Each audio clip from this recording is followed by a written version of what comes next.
महंगाई के योद्धा के तौर पर चर्चित उर्जित पटेल को आरबीआई गवर्नर की कमान सौंप दी गई है। उर्जित पटेल फिलहाल आरबीआई के डिप्टी गवर्नर हैं। महंगाई का लक्ष्य तय करने की आरबीआई की नीति में उर्जित पटेल की अहम भूमिका मानी जाती है। पिछले कुछ महीनों से जिस तरह महंगाई बढ़ी है, उससे ये देखना अहम होगा कि सितंबर में पद संभालने के बाद उनकी क्या नीतियां होंगी। साथ ही ब्याज दरों पर इंडस्ट्री की बढ़ती उम्मीदें, बैंकों के बढ़ते एनपीए जैसी कई और चुनौतियां हैं जिनका सामना उर्जित पटेल को करना है।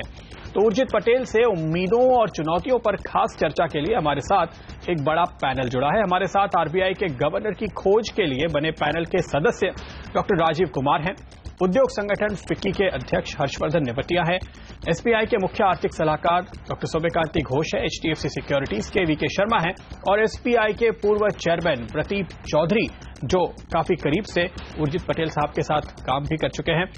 सभी जानकारों से हम अपनी बातचीत शुरू करेंगे। सबसे पहले डॉक्टर राजीव कुमार, आपसे हम ये जानना चाहेंगे कि पिछले करीबन महीने भर या उससे अधिक समय से लगातार अटकलें चल रही थी, कौन बनेगा गवर्नर। आपकी कमेटी ने कैसे ये सिलेक्शन किया? मेरी कमेटी, माफी जरा बता दी, आपने सवाल क्या था आपका? जी, आपकी कमेटी, ये कमेटी ने फाइनली सिलेक्शन किस तरह से किया, हम ये जानना चाहते हैं। क्या क्राइटेरिया थे, किन किन मानदंडों पर आपने तमाम जो दावेदार थे उनको परखने की कोशिश की? जी प्रदीप जी, उसमें पहली चीज तो ये मैं साफ करना चाहूंगा कि हमारी कमेटी ने सरकार को एक 5 नाम की पैनल भेजी थी और उसमें से उन्होंने उर्जित पटेल को छांटा है और वो 5 नाम की जो पैनल थी उसमें कोई रैंकिंग नहीं थी। तो ये कहना मेरे ख्याल में ज़्यादा बेहतर होगा कि ये सरकार का ही सिलेक्शन है और उन्होंने हमारी कमेटी की मदद ली थी एक टेक्निकल इनपुट्स के तौर पर कि जिससे कि वो एक शॉर्टलिस्ट बना सकें। इस शॉर्टलिस्ट को ये बात बहुत ज़रूरी है समझाना, क्योंकि जो निर्णय है और जो सिलेक्शन है वो सरकार ने स्वयं ही किया है, उसकी अपॉइंटमेंट कमेटी ऑफ कैबिनेट ने ही किया है। वो इस कमेटी आरबीआई के गवर्नर का सिलेक्शन बाकी और सिलेक्शन के से मुख्तलिफ ये कमेटी नहीं कर रही है, क्योंकि बाकी में हम लोगों ने इंटरव्यूज वगैरह भी किए थे, वो इसमें हमने नहीं किए हैं। उसका जो क्राइटेरिया हम लोगों ने बनाया था शॉर्ट लिस्ट का, वो ये था कि एक तो हमारा जो भी गवर्नर बनाया जाए उसको एक अच्छा मैक्रो इकोनॉमिस्ट होना चाहिए, उसको मॉनेटरी पॉलिसी के बारे में उसमें जितना पारंगत हो उतना अच्छा है, जितना बेहतर है, क्योंकि ये एक टेक्निकल काम है। दूसरी चीज ये थी कि एक कंटिन्यूटी अगर बनी रहे तो जो राजन की हमारी विरासत है उसको अगर आगे हम चलाते रहें और इन्फ्लेशन पर विजय पाने की जो हम कोशिश सरकार की है उसको जारी रखें तो वो बेहतर होगा। तीसरी बहुत बड़ी ज़रूरी चीज़ थी कि वो एक टीम प्लेयर हो जो भी बने, मतलब ये कि एक आउटसाइडर ना हो, करीब बिल्कुल एक टीम प्लेयर हो जो कि आरबीआई और सरकार में सामंजस्य बना के वो आगे काम कर सके, क्योंकि इसमें ये बहुत ज़रूरी है आने वाले दिनों में हमारी अर्थव्यवस्था के लिए कि ये सामंजस्य बना रहे, क्योंकि इसी सामंजस्य से ही हम जो फूड इन्फ्लेशन है और जो इन्फ्लेशन है उस पर विजय पा सकेंगे और साथ में ग्रोथ को भी बढ़ावा दे सकेंगे। तो हमारे ये 3-4 क्राइटेरिया थे जिसकी वजह से हम लोग जिसके बिना पर हमने अभी अपनी शॉर्टलिस्ट बनाई थी। जब आप कहते हैं टीम प्लेयर, क्या आपका तात्पर्य ये है कि ऐसा व्यक्ति जो सरकार के साथ कदम से कदम मिलाकर बेहतर सामंजस्य बनाकर चल सके, जो शायद डॉक्टर राजन नहीं कर पाए? राजन साहब पे तो मैं टिप्पणी नहीं करना चाहूंगा, मगर आपने जो बात कही वो बिल्कुल ठीक है, मगर उसका एक पहलू और है। एक तो ये है कि वो सरकार के साथ कदम से कदम मिला के काम कर सके, मगर दूसरा पहलू ये है कि हमारे बैंकिंग सेक्टर में और आरबीआई के खुद अंदर एक टीम प्लेयर की, एक टीम की भावना अगर बना के चले और उनमें एक सामंजस्य ढूंढ ले जिससे कि सब लोग एक ही मुद्दे पर ठीक से काम कर सके और नीति जो है वो एक ऐसी बन सके जो कि सबके साथ सामूहिक रूप से बने, तो उसकी भी वो एक दूसरा पहलू है। तो टीम प्लेयर होने के ये 2 पहलू हैं जिसकी वजह से हमने अपने मापदंड में जोड़ा था जिसको। ओके, आपसे मुझे 2-1 और चीजें भी जाननी है यहाँ पे राजीव कुमार जी, लेकिन आपने जो एक इंटरेस्टिंग बात कही कि पूरे बैंकिंग सेक्टर को साथ में लेकर चलने वाली बात, तो प्रदीप चौधरी साहब, जिस तरह से बैंकों को डॉक्टर राजन ने एक तरीके से मजबूर किया एनपीएस डिक्लेयर करने के लिए, एग्रेसिवली प्रोविजनिंग करने के लिए, क्या बैंकिंग सेक्टर को दरअसल ये पसंद आया है?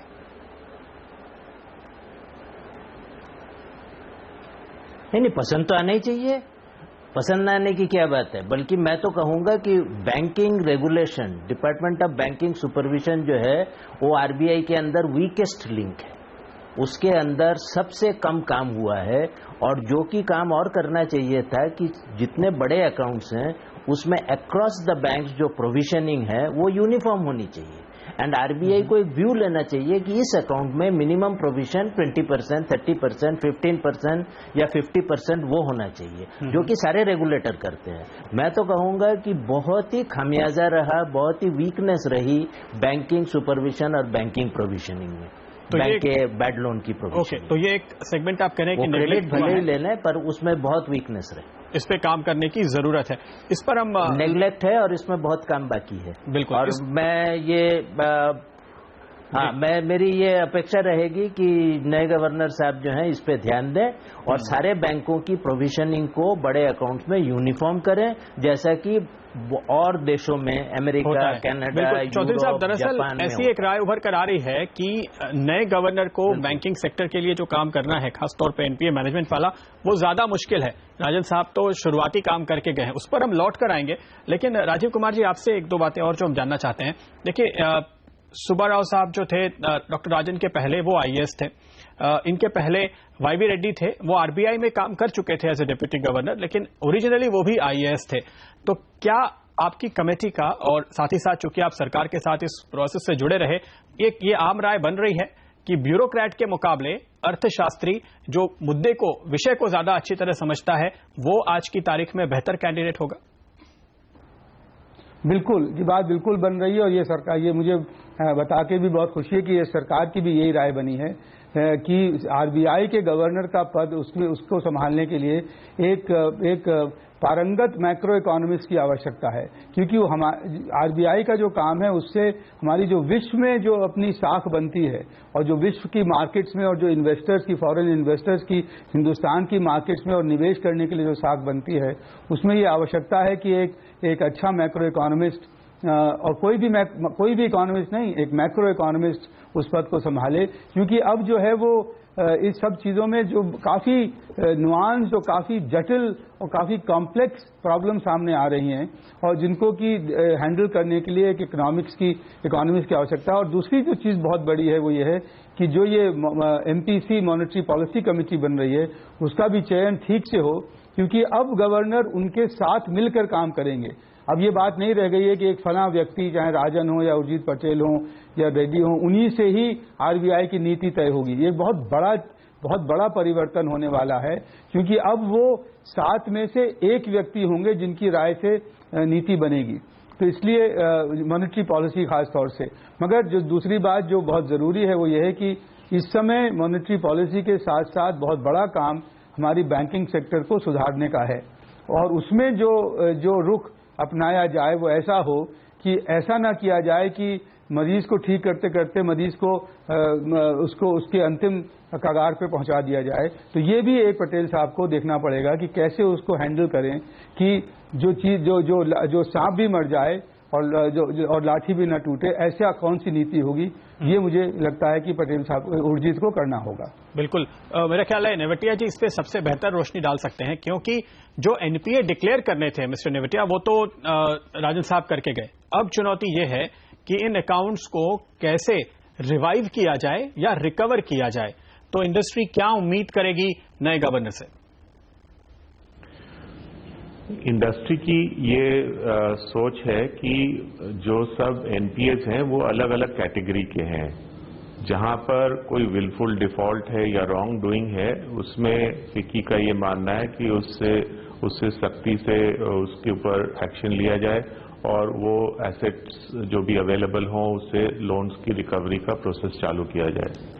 जहां तक कुछ एनपीएस इस कारण से हुए हैं कि आंतर्जातिक साइक्लिकल फैक्टर्स हैं, जैसे कोई स्टील इंडस्ट्री को इम्पैक्ट किया या कोई विश्व में जो इकोनॉमिक अस्थिरता आई है उस कारण से हुआ है, तो उसको हम लोग को अलग ढंग से देखना है और उसमें शायद कुछ समय या रिलीफ देने की आवश्यकता है।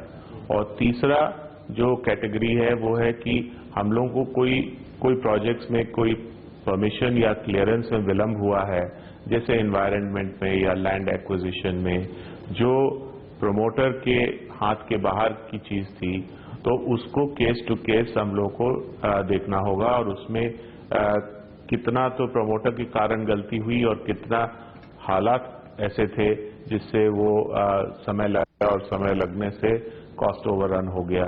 तो ये तीनों चीज को अलग अलग ढंग से यदि हम लोग देखें तो मुझे उम्मीद है कि हम लोग कुछ रीजनेबल सोल्यूशन को पहुंच पाएंगे। यहाँ पर लेकिन जो हिस्सा आरबीआई गवर्नर के अधिकार क्षेत्र में आता है उसकी बात करें डॉक्टर घोष, तो आज आप एक बैंक के अर्थशास्त्री हैं पिछले कुछ सालों से, इसके पहले आप इंडस्ट्री बॉडी के अर्थशास्त्री थे, तो आप दोनों तरफ जानते हैं कि क्या कुछ चलता है। सवाल यह है कि इसके पहले यानी 2000-2003 के बीच जब मंदी थी, ऐसे ही बड़े एनपीएज आए थे, उसके बाद बहुत जोर से रेट कट हुए और इस वजह से इंडस्ट्री को रिकवर होने में, रिवाइव होने में मदद मिली। इस बार वो नहीं हो पा रहा है, तो क्या होगा, क्या करेंगे डॉक्टर पटेल? देखिए, पहले तो एक बात मैं बोलना चाहता हूं कि मॉनेटरी पॉलिसी का जो स्टांस था, इसमें दो चीज आपको है देखना है, क्योंकि इसमें बहुत अच्छा चेंजेस हुआ ये डॉक्टर राजन की टेनियर में। एक है monetary policy strategy and monetary policy stance. पहले आपका क्या होते थे कि मॉनेटरी पॉलिसी स्टांस जो था वो एकोमोडेटिव था, उसका मतलब कि हम रेट कट साइकिल में है, लेकिन स्ट्रेटेजी था कि हम लिक्विडिटी डेफिसिट मेंटेन करेंगे। लेकिन रिसेंटली अभी जो आपको पॉलिसी हुआ है कि उन्होंने आरबीआई साफ कर दिया जुलाई में कि हम मॉनेटरी पॉलिसी स्ट्रेटेजी और स्टांस को सिंक्रोनाइज करेंगे, हम सिस्टम में एडिक्वेट लिक्विडिटी देंगे और इससे बैंक्स को भी अच्छा ट्रांसमिशन होगा, मनी मार्केट रेट्स में सुधार होगा। और ये जान के मुझे अच्छा लग रहा है कि लास्ट 3-4 महीने में आरबीआई ने अप्रैल के बाद कोई रेट कट नहीं किया, लेकिन लिक्विडिटी एडिक्वेटली रखने के बाद बैंक्स को ट्रांसमिशन अच्छा तरफ से हो रहा है। पहले लेकिन रेट कट होने के बाद भी ट्रांसमिशन होते थे, लेकिन उतना फेरोशियसली नहीं होते थे। तो मुझे लगता है कि आज का दिन जो जरूरत है, क्योंकि इंडस्ट्री को मान लेना चाहिए कि हर पॉलिसी मतलब ये नहीं है कि हमको रेट कट करना है, रेट ट्रांसमिशन होना चाहिए। ट्रांसमिशन मतलब अच्छा खासा आपको रेट को रिडक्शन होना है। उसके लिए if RBI is able to maintain a liquidity, enough liquidity in the system, I think that will be good. तो ये तो पहला बात है। और दूसरा बात, आपने जो एनपीए को बोल रहा है, जो आई थिंक ये जो एसेट क्वालिटी रिव्यू जो गवर्नर राजन ने चालू किया था, पहले इसका इम्पैक्ट पॉजिटिव भी है, नेगेटिव भी है। पॉजिटिव सबको पता है, it is in public domain, लेकिन मुझे बोल के अच्छा लग रहा है कि आज अगर आप देखें फर्स्ट क्वार्टर, अगर बैंक्स का रिजल्ट देखें, पहले जितना था अभी बैंक्स रिकवर हो रहा है। तो मुझे लगता है कि जो पॉलिसी हमने चालू किया उसको कंटिन्यू करना चाहिए। पॉसिबली 1-2 क्वार्टर का पेन हमको लेना होगा, उसके बाद it will be good for the economy and good for the industry also. Okay, काफी सारी रिपोर्ट्स जो आई हैं बड़े बड़े एक्सपर्ट्स की, इतना एफआईआई ब्रोकरेजेस वगैरह की, वो पढ़ने पर दो चीजें समझ में आती हैं। पहला तो वाक्य है कंटिन्यूटी, जो राजीव कुमार जी कह रहे थे और सबको लगता है कि ये कंटिन्यूटी होगी, जो पॉलिसी रघुराम राजन की थी वो इसको आगे बढ़ाएंगे। दूसरा कि ये हॉकिश हैं, यानी इन्फ्लेशन टारगेटिंग पे खास जोर देंगे। तो ऐसी परिस्थितियों में जो इंडस्ट्री की उम्मीद है, जो प्रदीप चौधरी साहब की बैंकिंग में रिफॉर्म की उम्मीद है और जो बाजार की उम्मीद है, वो कैसे पूरी होगी? इस सवाल का जवाब हम लेंगे, लेकिन एक छोटे से ब्रेक के बाद।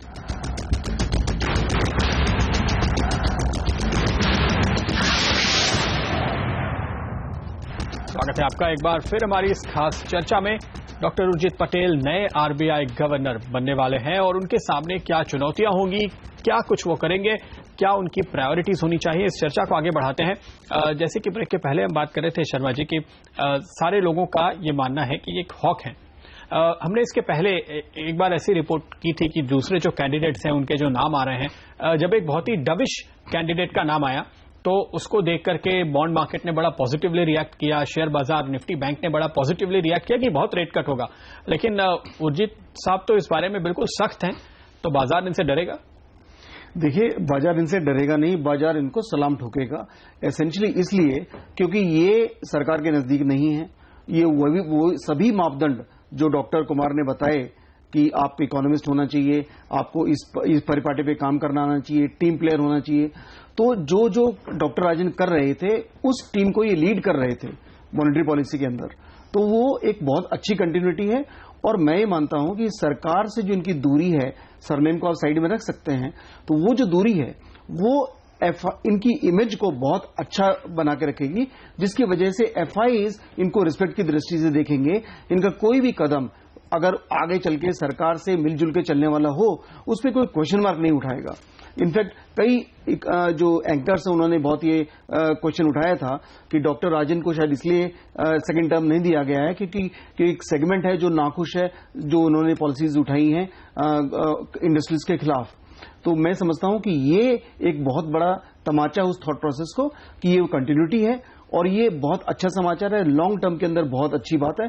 शॉर्ट टर्म के अंदर हो सकता है आपको बॉन्ड्स एक बार आपको वहां पे यील्ड थोड़ी सी बढ़ती दिखाई दे, यानी बॉन्ड मार्केट पे थोड़ा दबाव आता हुआ दिख सकता है, क्योंकि ये ओरिजिनल हॉक है, ऐसा मानते हैं। उर्जित पटेल कमेटी की रिपोर्ट के आधार पर पूरा इन्फ्लेशन टारगेटिंग का नया फ्रेमवर्क बना था। चौधरी साहब, जो हम एनपीए की बात कर रहे थे, अब ये समझा जा रहा है कि एनपीएस बाहर तो आ गए, अब इनको रिवाइव करने की जो दरअसल चुनौती है, आपने कहा कि कुछ एक कदम और उठाए जाने की जरूरत है। तो आरबीआई का जो इन्फ्लेशन मैनेजमेंट फ्रेमवर्क है, माफ कीजिएगा, एनपीए मैनेजमेंट फ्रेमवर्क है, कई स्कीमें उन्होंने दी हैं, उसमें आप क्या बदलाव देखना चाहेंगे? दी है क्या? आपको लगता है ये किताबी स्कीमें हैं? देखिए, एनपीएस तभी ठीक होंगे जब इंडस्ट्री की हालत सुधरेगी। अब जैसे बैंक्स जो हैं वो मैं कहता हूं चांद की तरह है, उनकी अपनी कोई रोशनी नहीं होती, तो जो सूर्य की रोशनी आती है उसी को रिफ्लेक्ट करती है। तो अगर मान लीजिए उदाहरण के लिए स्टील सेक्टर या पावर सेक्टर में स्ट्रेस है, तो जब तक ये स्ट्रेस ठीक नहीं होगा तब तक एनपीए ठीक नहीं होगा, जब बैंक चाहे लाख कोशिश कर ले। पर इसमें बैंकों की भावनाओं को, बैंकों की जो कहना है, बैंकों के विचारों को समझने की जरूरत है।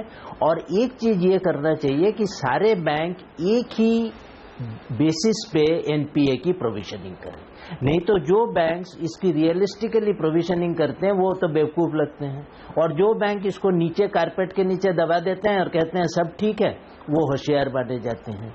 और जो सबसे बड़ी चीज है, ये हॉक है या डव है वो बात नहीं है, स्पष्ट होना चाहिए कि ये नीति जो है साफ होनी चाहिए, जो कहें वो करें। अब डॉक्टर राजन के केस में क्या था कि मैंने रिपो रेट कम तो नहीं किया पर रिपो अमाउंट ही नहीं है। तो जैसे आपने किसी चीज का दाम बढ़ दिया, कंट्रोल के जमाने में सीमेंट 35 रुपया बोरी था ओपन मार्केट में और कंट्रोल में 12 रुपया था, पर 12 रुपए में मिलता कुछ नहीं था। तो इसलिए ऐसी नीति ना अपनाएं।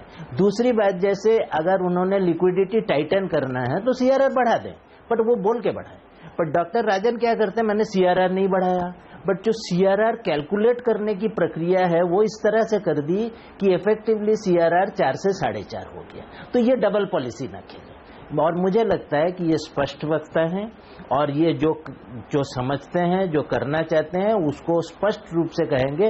नोबडी टेक्स इट रॉन्गली, कि अगर वो बताएं कि ये दिक्कत है और इसके सामने ये चॉइसेस हैं और मैं ये चॉइसेस आपने कहा कि वो स्पष्ट वक्ता है, लेकिन डॉक्टर घोष दरअसल पर कहो कुछ कम बोलते हैं और जाके हमने देखा। डॉक्टर घोष, आपको क्या लगता है, ये तो कम्युनिकेशन एक बड़ा मुद्दा मॉनेटरी पॉलिसी ट्रांसमिशन में होता है। उर्जित पटेल साहब एज ए डिप्टी गवर्नर ज्यादा बोलते ही नहीं थे। नहीं, आई थिंक ये बहुत इंटरेस्टिंग सवाल है, इसमें मैं आना चाहते थे और अच्छा हमने पूछ ले। आई थिंक कम्युनिकेशन एक बहुत अच्छा एस्पेक्ट है एनी सेंट्रल बैंकर का। अगर आप सुब्बा राव का रिसेंट किताब देखें, उन्होंने ये कम्युनिकेशन बारे में लिखा है कि मार्केट में जब कम्युनिकेशन होता है, अगर आप 4 चीज में बोलेंगे उसमें थोड़ा सा डायल्यूशन हो जाता है। लेकिन जो सबसे अच्छा चीज था गवर्नर डॉक्टर राजन के अमल में, क्योंकि उसका कम्युनिकेशन एकदम सीधा था।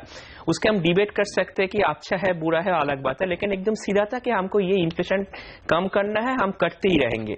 आई थिंक ये communication will be very important. And जो doctor Patel is the new governor, इसमें अगर इसी टाइप से कम्युनिकेशन रहे कि हमको ये करना है, और ये जो गवर्नमेंट का पॉलिसी है कि उन्होंने इन्फ्लेशन टारगेटिंग प्रपोज किया था, उनको ही गवर्नर बनाया गया, उसके लिए मुझे लगे कम्युनिकेशन भी सिंक्रोनाइज्ड हो जाएंगे। और ये चुनौती होगा आरबीआई का, क्योंकि communication is going to be very important in the post Rajan era. Sharma ji कुछ कहना चाहते हैं? मैं कहना चाहता हूं प्रदीप कि ये जो डॉक्टर इनको जो हॉक समझा जा रहा है, उनको ये बता दें कि पहले अगर ये पहले कमेटी के पहले ही अगर गवर्नर ये पहले रूप में होते तो इनको हॉक समझा जाना बड़ी अच्छी बात थी। लेकिन अब ये जो हॉक है ये 7 में से 1 हॉक है, और ये हॉक भी नहीं है, मैं समझता हूँ रियलिस्टिक 7 में से 2 है मेरे ख्याल से, क्योंकि गवर्नर के पास एक कास्टिंग वोट भी होगा, वो होगा 6 मेंबर की कमेटी, वो अगर इक्वल होगा तो हाँ, तो 6 में से 1 कहते हैं। चलिए, तो हम ये समझेंगे कि ये वन ऑफ दोज हैं, और इसके अंदर क्योंकि रिप्रेजेंटेटिव दूसरे भी होंगे तो वो इकोनॉमी से रिलेटेड होंगे, और इनको सिर्फ इसी एक मापदंड से हमको नहीं देखना चाहिए कि इनके आने के बाद सख्ती और बढ़ेगी।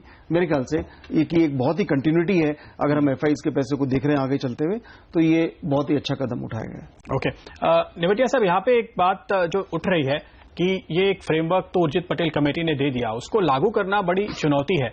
और जब उर्जित पटेल आएंगे उसके बाद ही आप देखिए जो FCNR डिपॉजिट लाए थे वो लौटाने हैं।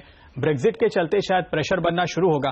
क्या आपको लगता है कि इंडस्ट्री और इकोनॉमी के लिए दरअसल अगले 6 महीने बड़े चुनौतीपूर्ण होंगे और पटेल साहब को बिल्कुल शुरुआती ओवर जो है बहुत संभाल कर खेलने पड़ेंगे?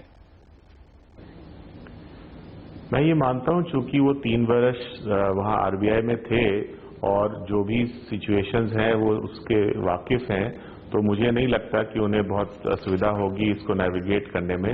ये बात सही है कि अंतर्जातिक स्तर पर इकोनॉमी दुर्बल है और उस कारण एक उसका प्रभाव हमारे देश पर भी पड़ रहा है, पर हमारे देश में हम लोग देख पा रहे हैं कि ग्रोथ ठीक है। अब GST भी शीघ्र लागू हो जाएगा, उसका भी कुछ प्रभाव पड़ेगा। मॉनसून भी उम्मीद है कि नॉर्मल रहे इस साल, तो उसका भी पॉजिटिव एक तो इम्पैक्ट होगा। पे कमीशन और OROP के भी कुछ पैसे लोगों के हाथ में जाएंगे, उससे भी इकोनॉमी को एक तो बूस्ट मिलेगा।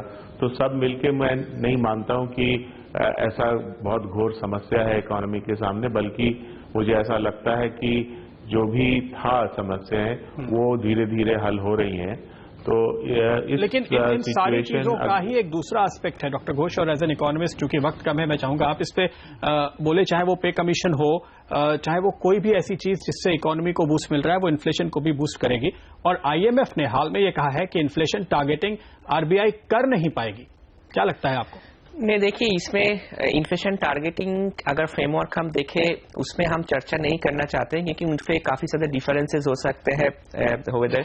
बट ये बात सही है, अगर IMF पेपर भी आप देखें, इन्फ्लेशन टारगेटिंग इंडिया एक कंट्री जहां पर स्ट्रक्चरल बॉटलनेक्स है, वहां पर अगर गवर्नमेंट और RBI एक साथ काम करे तो इसको टारगेटिंग को हम इम्प्लीमेंट कर सकते हैं। लेकिन जो टारगेट है वो काफी डिफिकल्ट है, क्योंकि 4% में पहुंचना, अगर वॉट एवर न्यू कवर जो साजिश करेंगे 2018 या 2019, थोड़ा सा मुश्किल होगा। और इसमें लगता है कि पूरा एकदम ध्यान रहना चाहिए कि हमको ये प्राइस को इसके ऊपर नहीं देना चाहिए, और मार्केट्स को पूरा एकस्टम करना है कि हमको market should be accustomed to the new framework कि हमको लिक्विडिटी मिलेगा तो हम ट्रांसमिट करेंगे। बिल्कुल, लेकिन आखिरी कंक्लूजन हम चाहेंगे चौधरी साहब आपसे, क्योंकि आप डॉक्टर पटेल को जानते हैं। देखिए, अगर इन्फ्लेशन टारगेटिंग मुश्किल है, ब्याज दरें कम करने के लिए बहुत दबाव पड़ेगा जो डॉक्टर राजन पे पड़ता था। राजन साहब तो फिर भी कर पाए, ये कर नहीं पाएंगे, कैसे मैनेज करेंगे?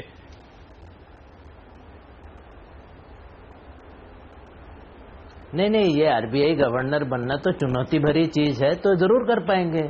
हमें तो इन पे उम्मीद रखनी चाहिए, पर अगर सबको साथ लेकर चलें और अपनी बात को पूरे स्पष्ट करें और इधर उधर की बात ना करें, जो इररिलेवेंट थिंग्स हैं, जो RBI गवर्नर के रिलेटेड नहीं है, उन पे जब टाइम वेस्ट नहीं करेंगे, जब अपने काम पे पूरा ध्यान देंगे तो जरूर कर पाएंगे।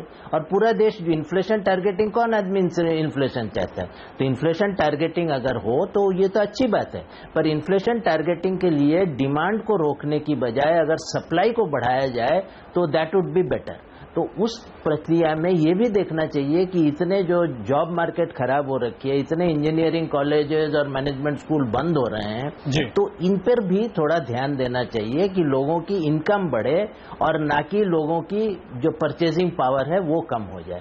तो मुझे लगता है कि इन्होंने हर पहलू में काम किया है, गवर्नमेंट ऑफ इंडिया में किया है, बिजनेस कंसल्टिंग ग्रुप में भी रहे हैं, बिजनेस हाउसेज में भी रहे हैं। आपको उनके ऊपर पूरा कॉन्फिडेंस है, एक्सपीरियंस है, लेकिन हमारा वक्त पूरा हो रहा है, इसलिए आपको रोकना पड़ेगा। तो ये लगता है चौधरी साहब को कि ग्रोथ लौटाएंगे तो दूसरी समस्याएं अपने आप हल हो जाएंगी, लेकिन उसके सामने महंगाई को कैसे मैनेज करेंगे, ये चुनौती हर सेंट्रल बैंकर को होती है, और डॉक्टर पटेल के सामने भी ये सबसे बड़ी चुनौती होगी। देखना होगा वो कैसे करेंगे इसका सामना। लेकिन फिलहाल आप सभी मेहमानों का बहुत बहुत शुक्रिया इसका।